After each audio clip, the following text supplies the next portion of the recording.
the campus at Northwest Missouri State University at KXCV radio station, and I am giving you a tour of the radio station.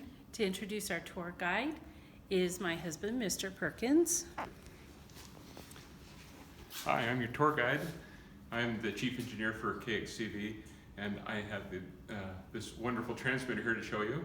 If you'll come forward.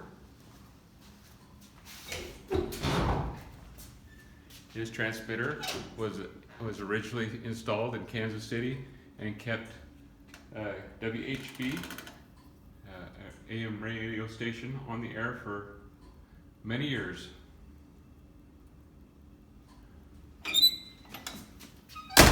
Okay, and now I'm going to take you on a tour with your teacher. We're going upstairs. Yeah, we're going to go see the museum and all the displays. The displays area.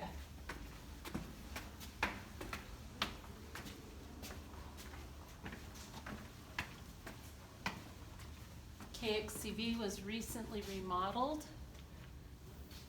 and it is really beautiful up here. Okay, we're going to go through this door over here. If you're interested in being on TV or radio, this is where you would come to go to school, because there's the communication for TV and radio over here.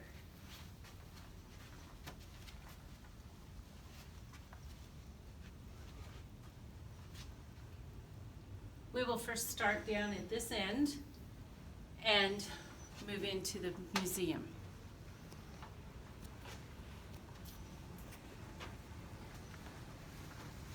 Okay, so here we are. I'm going to show you one of our studios. For our students that major in broadcasting, they get to come in here and work in one of our radio studios. Isn't this really cool equipment? Soundboards, keyboards, computer screens. You could write for a course effectively. Oh, sure, of course. Absolutely, absolutely. But when they're all eating meat pies at the beginning of the second act, and the number called God, That's Good, or when. So our students come in here and they produce programs for the radio. So let's begin our tour of the museum. We begin here with these displays. And the purpose of these displays is to show the progression of radio from its very beginnings, beginning with the 1920s, and then moving forward in time into the present. So these are display cases that show equipment from the 20s, the 30s, the 40s. Move over. Here's the 50s. Anyone recognize that picture? Who's that? Is that Elvis? That's Elvis Presley. Okay.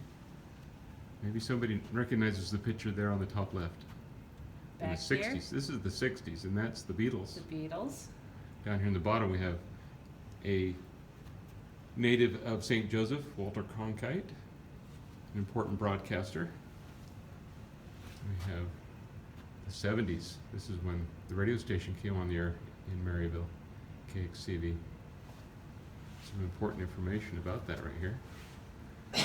And then in 1979, the radio station and the administration building had a fire. Everything is melted. Here's a melted record. Ooh. Melted audio tape. There's a melted desk calendar. Here's a melted cassette player. Had a terrible fire in the administration building. And this is equipment that was in the 80s, 90s. Do you recognize what this is? Oh, let's take a look. What is that? Oh, that's a Rubik's Cube. A lot of you play with those in class. That came from the 80s. So we're moving from the 90s.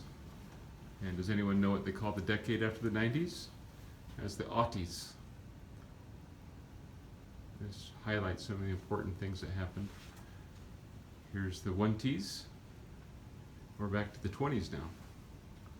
So now we will enter into the Warren Stuckey Museum of Broadcasting.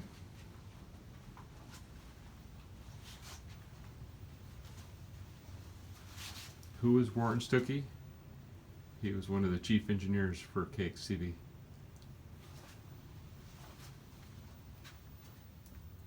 And here we are. I'm going to give the camera back to your teacher, and I'm going to show you some of the equipment that was used over 100 years ago before we had radio. This is how people would listen to music. Let me get it going, running for you here. Now Big Sam Small and Little Jim Hall got a quarrel the other night. About who was best with Lulu West, and it sure looked like a fight. Jim left the boys in the gambling house to go and get his trusty blade. But when he got back to the shack, the cops was making a raid. There stood the wagon at the door. The coons was a pirate in.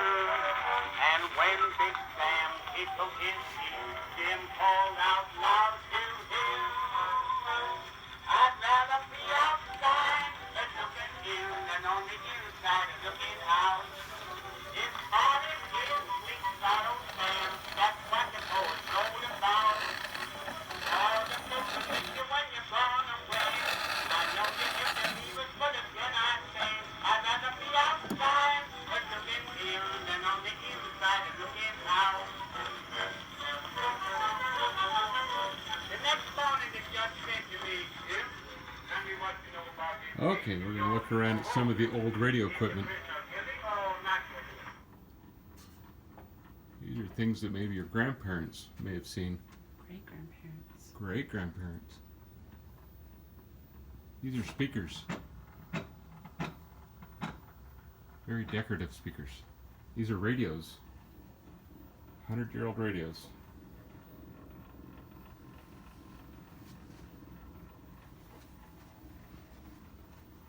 So before they had radio for communications, they had telegraph. And this is a telegraph key.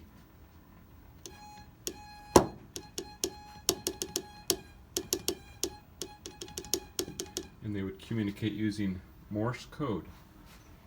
Morse code would be entered into the typewriter to make a message.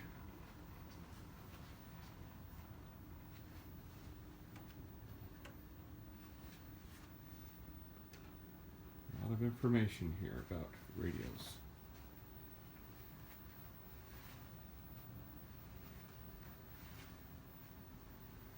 So we began with telegraph, went to records, and then we had radio.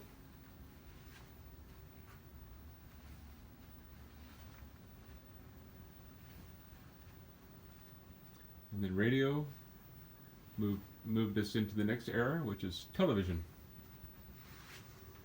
And this is a 1950s television camera. There's our camera operator. And they were quite large. Yeah. This was This closed was a black up. and white television camera. You had film and you had television. This is some of the equipment that they had. So you could watch film and television. This is a color television camera. Maybe you've seen little televisions around like this before. Although they're really hard to find.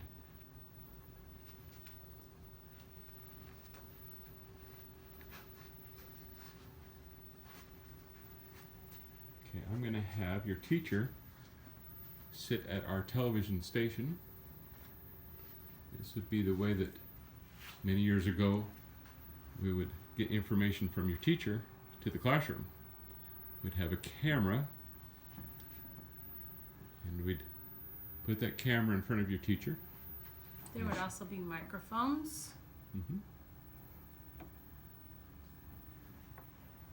And we'd put her on TV, and she would record important programming for you that you could later go watch maybe on a videotape.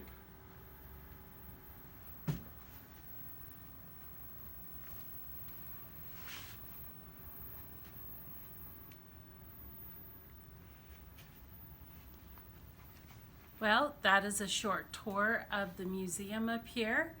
And if you want more, then please let me know. If you want to take a tour of it during the summer, just let me know. And a little bit later on, I will share a writing assignment having to do with the communication. Bye now.